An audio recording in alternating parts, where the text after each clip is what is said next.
Our next guest is the composer, guitarist, and educator Claudio Ragazzi. Claudio's a Grammy winner and an Emmy winner. He's a composer, a sought-after jazz performer the world over, and a professor at our very own Berklee College of Music here in Boston, which is also his alma mater. Welcome, Claudio. Hello, Bobbie. It's so good to be here. Thanks so much for the invite. It's a pleasure to have you, and thank you so much for giving of your time and your art. So what are your days like during the pandemic? Well, I mean, this has been longer than we all thought, right? But I can't complain. Comparing what other people are going through, we're healthy.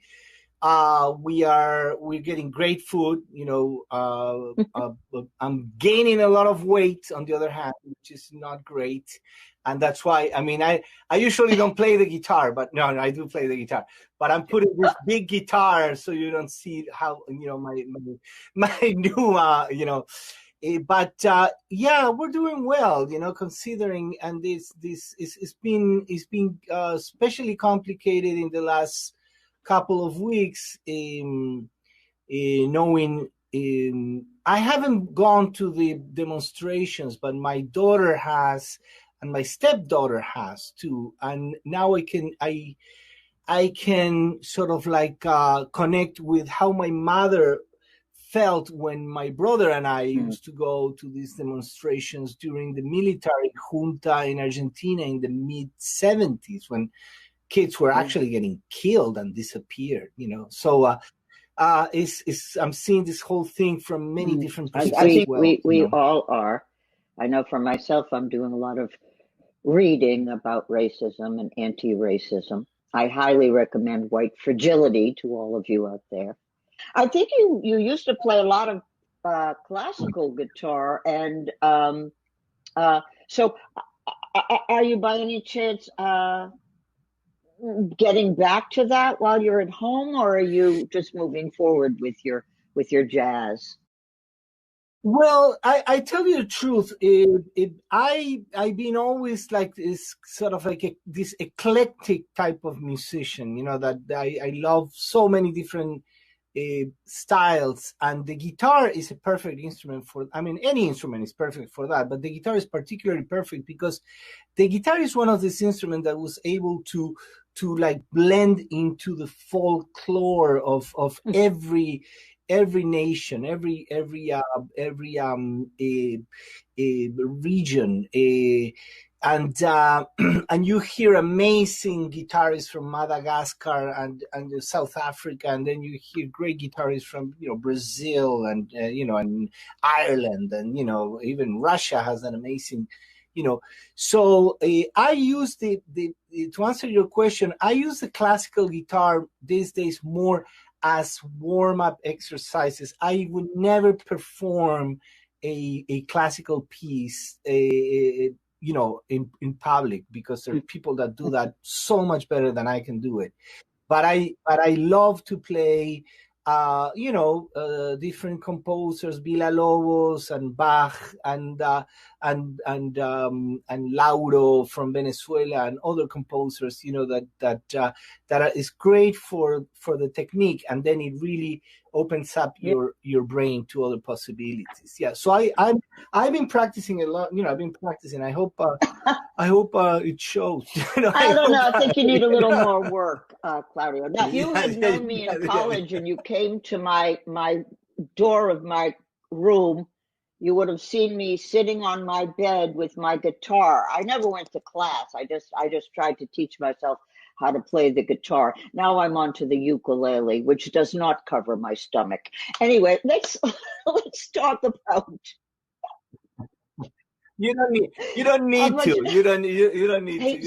You've also been teaching during the pandemic, and you told me you really feel for your students as a teacher and a mentor. How has your responsibility to them changed during this time, do you think? Well, it is challenging. On one hand, I'll be honest with you. What I'm trying to do in a way is to make sure that the couple of hours they spend with me a week are inspirational.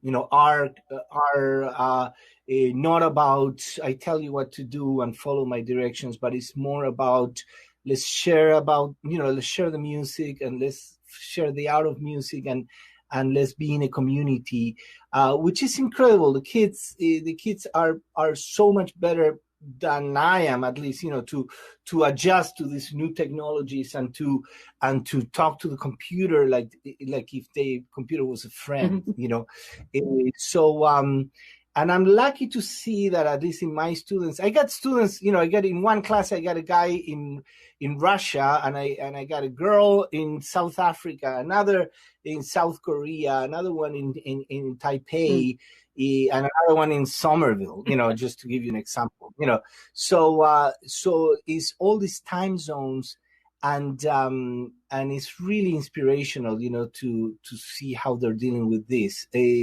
It's also, puts it in a different perspective how lucky we were when we were going to college. We were able to just walk around and share with other people. So little sometimes we we accept, or we these things, we take it for granted. Yes, we do. Yeah. Now, you chose a really interesting piece for us tonight, sort of a melding of two very distinctive styles. Can you talk a little bit about that? Yeah, the piece I like to play for you today is called Col Trangaso, and it's a piece that I actually wrote for a very special night. This was years ago. My friend and colleague Danilo Perez, amazing jazz pianist from Panama. He has his own group, and he also plays with the Wayne Shorter Quartet and many other people. Danilo was curating this jazz series at the Kimmel Center in Philadelphia, and this is a beautiful performance center in Philadelphia. And the name of the series was The Train of Coltrane, right? And the Train of Coltrane, the idea was that Coltrane has all these students, and people that he had influence all over the world. And so this piece, in a way, combines the music of Nuevo Tango, or tango jazz, or jazz tango that we're starting to call it now, the fusion of jazz and tango. By the way, if you want to check it, there's a great recording. We got a Grammy for that recording just a couple of years ago. That is called Jazz Tango, and it's with the Pablo Ziegler Trio. And so with that, my experience with that music has been always like fusioning the tango music of my city, Buenos Aires, to other styles, including jazz. And in this case, this is a fusion of the new tango of Astor Piazzolla and people like that, and the harmonies of John Coltrane and the jazz players of the United States. Well, we can't wait to hear it, Claudio. You're on. Excellent. Thank you.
Bravo, bravo, bravissimo. That was Claudio Ragazzi playing his piece Col Ragazzo.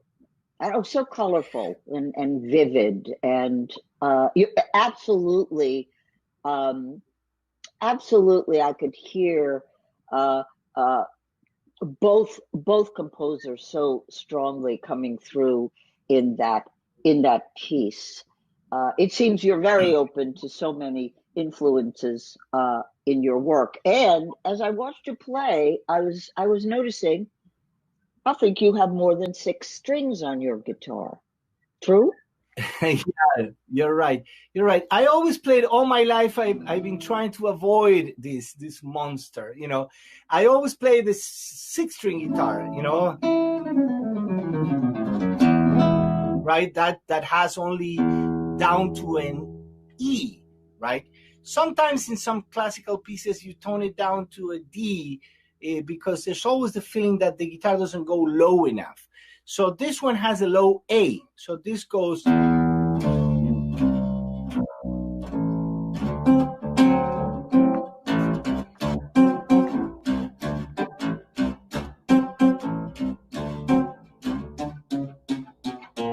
Oh, what depth. So A lot of depth. it's almost like having a bass and a guitar, on top of it. Yeah. You told me a great story about how often jazz musicians have been sent to from here, from other countries, as ambassadors, sometimes to pave the way for politicians. Can you tell the story that you told me? And I'm curious to hear why you think that happens. Yeah, well, I'm telling you, music is being used, for many, many, many, many functions, for to have different functions in history even. But the interesting thing is like there's certain characters in the political world of especially in the 50s and 60s that were very popular here and very loved nationally, like the Rockefellers and the Kennedys and people like that. The Rockefellers are amazing. They put a lot of money for the arts and all that, and the Kennedys and with their ideas and everything. But internationally, it was a different story. It was a different time, and also it was a time where, especially in Latin America, there was a lot of the U.S. was supporting a lot of like military governments, and there's a lot of stories, complicated stories to talk in this show. But the thing is that they will send to South America, especially to Latin America, Africa, Soviet Union, Poland, other places like that. They would send these jazz musicians, and Dizzy Gillespie was one of them. And Dizzy had the perfect, a personality for this. Dizzy was amazing, trumpet player, amazing creator and groundbreaking a composer and musician, but at the same time he had a very, very friendly personality. So they will send Dizzy. They send Dizzy Gillespie to Buenos Aires before they send the Rockefellers and before they send these other people, right? Just to ease things up, Cool thing about that was that Dizzy Gillespie goes to Buenos Aires. This is in the mid 50s, in one of these international, almost like as a American ambassador of culture and peace and harmony, and meets in Buenos Aires this young pianist, another Claudio, but different, Lalo Schifrin. Lalo Schifrin was a really well-regarded composer and pianist, jazz pianist in the jazz scene. My mother and my father used to go on dates to see Lalo Schifrin play shows in Buenos Aires, jazz shows. So here's this pianist, says, man, you got to come to the U.S. And he did. So Lalo goes to New York, meets with Dizzy. They recorded this album, really good album that you should check out, the Suite Gillespiana, like Gillespiana, Suite Gillespiana. This is a suite written by Lalo Schifrin for the Dizzy Gillespie Quintet, one of the top records that Dizzy ever recorded. Just after that, he decides to move from New York to Los Angeles to become this big time film composer, television composer. I would say Lalo and Quincy Jones in the 60s, especially, they changed the style of music for television. With shows like Mannix and Mission Impossible and things like that. Now, Still, you're also a film composer, Claudio, and you have a certain take on what you compose, how that supports the art of film and the actors. Can you talk a little bit about that as well? Yeah, well, I mean, the film composition is almost like it's a specialty. It's almost like being a neurosurgeon, in a way. You got, and to a certain degree. I mean, you gotta be in a complete. You have to know your music first and your theory. You gotta know also orchestration. You have to know all this stuff, the computers and the new technologies for sure, and production and all that. But more than anything, the important thing is you have to be almost like the shrink or the therapist of the movie. You got to bring in the unspoken words. You got to bring in the deep emotional makeup of the characters. Yeah, and sometimes so the thing that I teach at Berkeley actually is not guitar, is film composition, and at Berkeley we have an amazing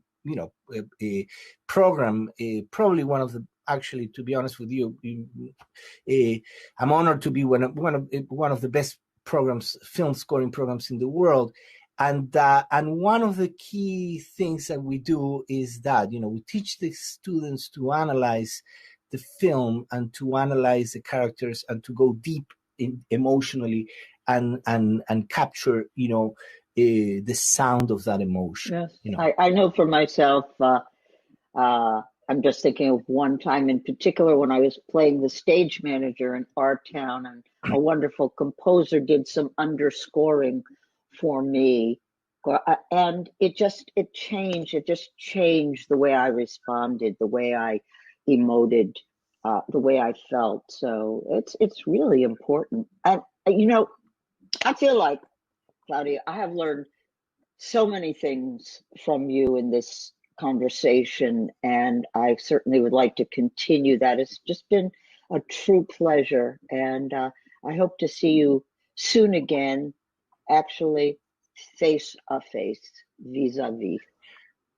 I hope we do, and I really, I mean, I give you a lot of credit, you and the whole production team, for coming up with these very creative ways of sharing art and music, in a community way. On the other hand, and I think some of these things they're here to stay. I think there's a lot of positive on these new technologies and new forms of sharing, but at the same time, there's nothing. I was just, thinking about that as I was playing to a certain degree. The fact that I'm playing in front of you, just now, whatever I played just a few minutes ago, and I have this small audience, it makes a big deal. It's a big difference for any performer to be in front of a real audience, like a human audience. There's nothing like that, and it's irreplaceable. And if anyone is thinking that we don't need to gather together and eventually, when it's safe time, share our energy and our from the audience to the artist and from the performer back to the audience, I think we got to get back to that. We got to eventually, we need to get it back, and we will. But until then, please take care, and hasta luego. Hasta luego. Yeah, be well, be safe, and I hope we get out of this one both in a positive, in a better world. This is an opportunity at all levels to make things better. hopefully. Yep. Thank you. Well, that was Claudio Ragazzi, and I could talk to him all day and all night. And thanks also to the wonderful Jenny Israel and Elijah Alexander for joining us and performing John Lipsky's beautiful excerpts from Living in Exile. As always, we do have links in the comments so you can learn more about these artists and support the causes, support them, support the causes that are important to them. And we would also like to thank Elsa Mosquera at Agara Cultural Architects for connecting us with Claudio.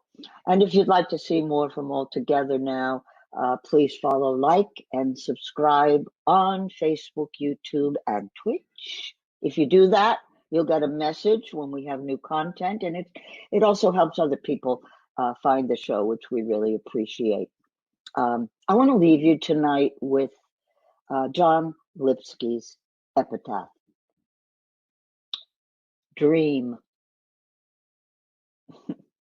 We'll be back next Thursday with a show about telling multi-perspective stories. The photographers, Liz Linder, my friend, and Rich Griswold will be joining us.